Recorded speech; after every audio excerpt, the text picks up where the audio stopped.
नमस्कार दोस्तों, स्वागत है आप सभी का एक बार फिर से। तो आइए नजर डालते हैं आज दिन भर की तमाम बड़ी खबरें, मुख्य समाचार, today breaking news, headlines news, सभी खबरें महत्वपूर्ण और काम की खबर है। तो वीडियो में बने रहिए और वीडियो को पूरा लास्ट तक जरूर देखिए। तो बढ़ते हैं आज की पहली बड़ी खबर की ओर।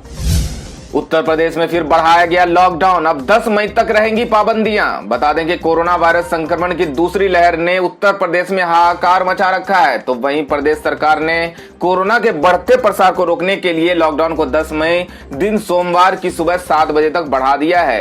हालांकि इस दौरान पहले की तरह ही जरूरी सेवाओं की छूट रहेगी।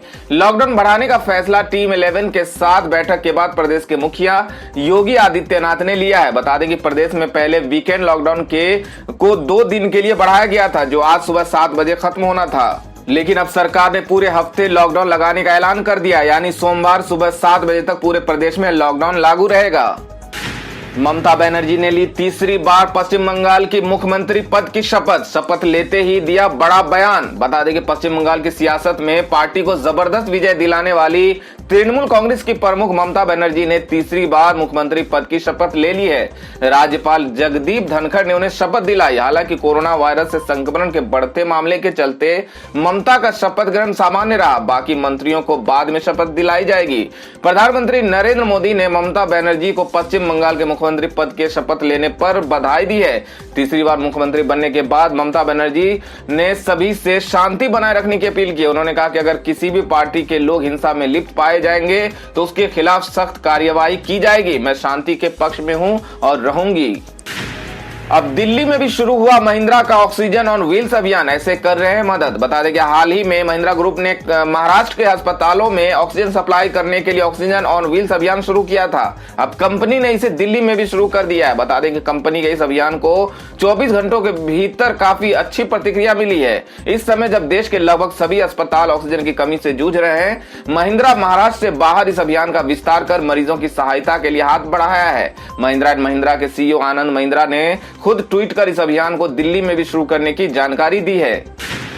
प्रधानमंत्री गरीब कल्याण अन्न योजना के तहत मई और जून के लिए फ्री राशन को मिली मंजूरी, 80 करोड़ लाभार्थियों को मिलेगा फायदा। बता दें कि कोरोना की दूसरी लहर ने फिर से देश को संक्रमण की जद में ले लिया है। आलम यह है कि रोजाना रिकॉर्ड तोड़ कोरोना के नए सामने आ रहे हैं। वायरस से मौतों का आंकड़ा बढ़ रहा है। वहीं बढ़ते कोरोना संक्रमण के मद्देनजर राज्य सरकार अपने हिसाब से अलग अलग पाबंदियां लगा रही है।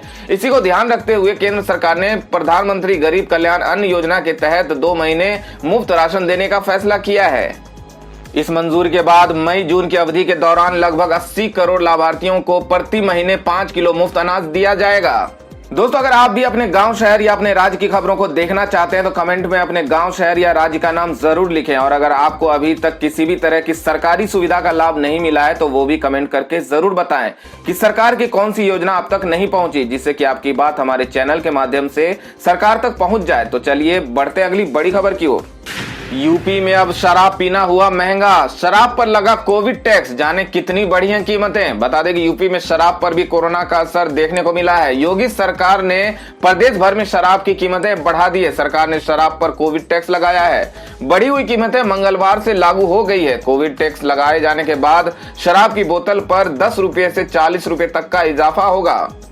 अगली बड़ी खबर में कोरोना को लेकर WHO की ओर से एक बड़ी खबर निकल के आ रही है। बता दें कि WHO ने बताया कि दुनिया भर में हो रहे हैं कोरोना संक्रमण के आधे मामले भारत से, 25% तक मौतें। बता कि दुनिया में फैल रहे कोरोना वायरस संक्रमण मामलों का लगभग आधा अकेले भारत में सामने आ रहा है। विश्व स्वास्थ्य संगठन ने कहा है कि पिछले 1 सप्ताह में दुनिया भर में सामने आए कोरोना वायरस संक्रमण के आधे मामले अकेले भारत में आए हैं। WHO ने यह भी कहा कि दुनिया भर में हो रही मौतों में 25% मौतें अकेले भारत में हो रही हैं। देश में बुधवार को जारी आंकड़ों के मुताबिक पिछले 24 घंटों में 3780 लोगों की कोरोना वायरस के चलते मौत हुई है।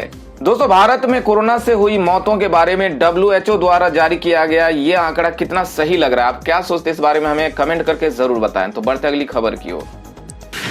दोस्तों, अगली बड़ी खबर गुजरात से आ रही है। बता देंगे कोरोना से सर्वाधिक प्रभावित अहमदाबाद में रेल के डिब्बों में कोविड केयर सेंटर बने, मरीज होंगे भर्ती। बता दें कि गुजरात का सबसे बड़ा शहर अहमदाबाद कोरोना के तांडव से कराह रहा है। यहाँ आए रोज हजारों नए मरीज मिल रहे हैं। आधिकारिक तौर पर अकेले इसी जिले में संक्रमितों का आंकड़ा 2 लाख पहुंचने वाला है। ऐसे समय में अहमदाबाद नगर निगम और रेलवे ने मिलकर कोविड केयर सेंटर की सुविधा शुरू की है। एक्सप्रेस ट्रेन के डिब्बों को कोविड केयर सेंटर की तरह विकसित किया गया है, जिनमें सैकड़ों मरीज एक साथ भर्ती हो सकेंगे। तो खबरों में आगे बढ़ने से पहले आपको याद दिला दें कि अभी तक आपने वीडियो को लाइक नहीं किया है तो लाइक कर दें, दोस्तों को शेयर भी कर दें और ऐसी ही बड़ी और ताजा खबरों के लिए हमारे चैनल को सब्सक्राइब भी जरूर कर लें। तो बढ़ते हैं अगली बड़ी खबर की ओर। ट्विटर पर बैन होने के बाद कू ऐप पर पहुंची कंगना रनौत, संस्थापक ने ऐसे किया स्वागत। बता दें कि कंगना रनौत इस समय चर्चा में हैं और हाल ही में उनका ट्विटर अकाउंट सस्पेंड कर दिया गया है। उन पर आरोप था कि उन्होंने ट्विटर के गाइडलाइंस के खिलाफ ट्वीट किए हैं, लेकिन इस समय जो खबर सामने आ रही है वो आपको काफी चौंकाने वाली है। पता चला है कि कंगना रनौत ने अब कुछ ऐसा किया है जो कि उनके फैंस को काफी पसंद आया है। दरअसल ट्विटर से निकाले जाने के बाद वो एक देसी सोशल मीडिया ऐप पर पहुंची है। जी हाँ, कंगना रनौत ने अब कू ऐप डाउनलोड किया है। इतना ही नहीं, जैसे ही कंगना रनौत ने ये ऐप ज्वाइन किया तो कू के संस्थापकों ने उनका स्वागत किया है। उन्होंने कहा कि कंगना जी, ये आप ही का घर है, आप अपने विचार यहाँ रख सकती हैं।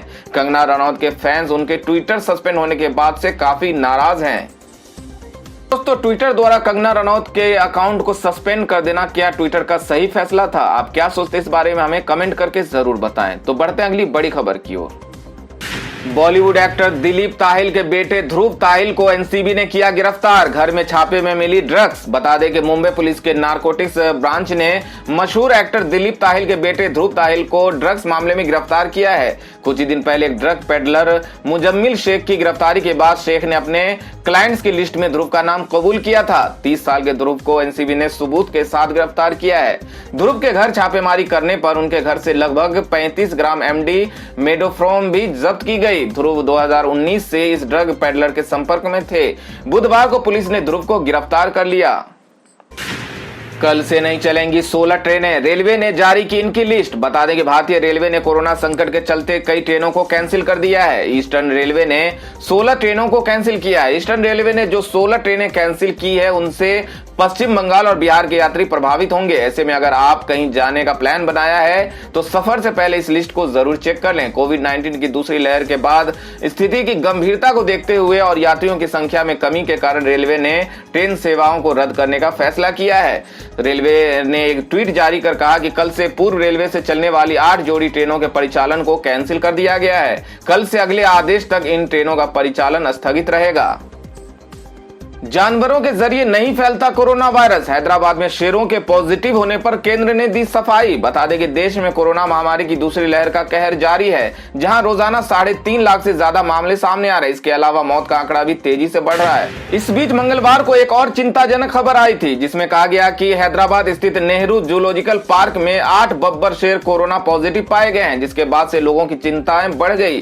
साथ ही इस बात का डर सता रहा था कि कहीं पालतू जानवरों से संक्रमण और ज्यादा न बढ़ जाए। नीति आयोग के सदस्य डॉक्टर वीके पॉल ने कहा कि लोगों को चिंता करने की जरूरत नहीं है, ये वायरस जानवरों से नहीं फैलता। अब तक किए गए शोध में ये बात साफ हुई है कि ये इंसान से इंसान में फैलने वाला वायरस है। हालांकि स्वास्थ्य मंत्रालय की टीम हैदराबाद की घटना पर नजर बनाए हुए हैं। यूपी में अंत्योदय कार्ड धारकों को मिलेगा 35 किलोग्राम खाद्यान्न। कोरोना प्रोटोकॉल के साथ होगा वितरण। बता दें कि राष्ट्रीय खाद्यान्न सुरक्षा अधिनियम के तहत आज से 14 मई तक अंत्योदय तथा पात्र गृहस्थी लाभार्थियों को आवश्यक वस्तुओं का वितरण किया जाएगा। अंत्योदय कार्ड धारकों को प्रति कार्ड 35 किलोग्राम खाद्यान्न, जिसमें 15 किलो चावल शामिल है, वितरित किया जाएगा। इसी तरह पात्र गृहस्थी कार्ड धारकों को प्रति यूनिट 5 किलोग्राम खाद्यान्न, जिसमें 3 किलो गेहूं व 2 किलो चावल वितरित किया जाएगा। गेहूं का वितरण मूल्य 2 रुपये प्रति किलो तथा चावल का मूल्य 3 रुपये प्रति किलो निर्धारित किया गया है। वितरण के लिए टोकन सिस्टम लागू करते हुए एक दुकान पर एक समय में 5 से अधिक उपभोक्ता न रहने देने की हिदायत दी गई है।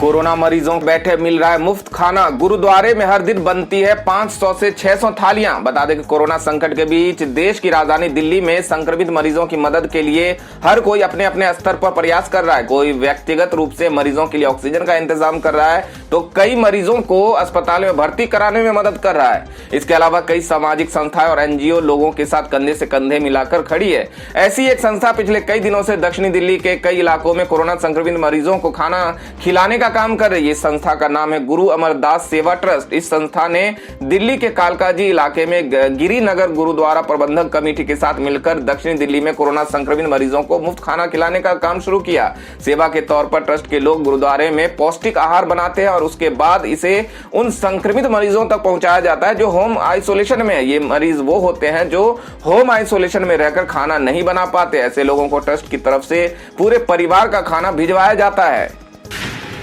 सब्जी से लेकर किराना सामानों के दामों में बेतहाशा वृद्धि, लोगों के घर का बजट बिगड़ा। बता दें कि कोरोना संक्रमण से जूझ रहे लोगों को इन दिनों महंगाई की मार भी सता रही है। खाद्य सामग्रियों के दामों में हुई अप्रत्याशित वृद्धि से लोग परेशान हैं। मिनी लॉकडाउन और महामारी के कारण लोगों के काम धंधे बंद हो गए हैं। गरीब और मध्यम वर्ग के लोगों के समक्ष विकट स्थिति उत्पन्न हो गई है। वे अपने परिवार के लिए बमुश्किल 2 जून के भोजन की व्यवस्था कर पा रहे हैं। ऐसे रोज बढ़ती महंगाई से वो लाचार हो रहे हैं। छोटे व्यवसाय इससे काफी परेशान है।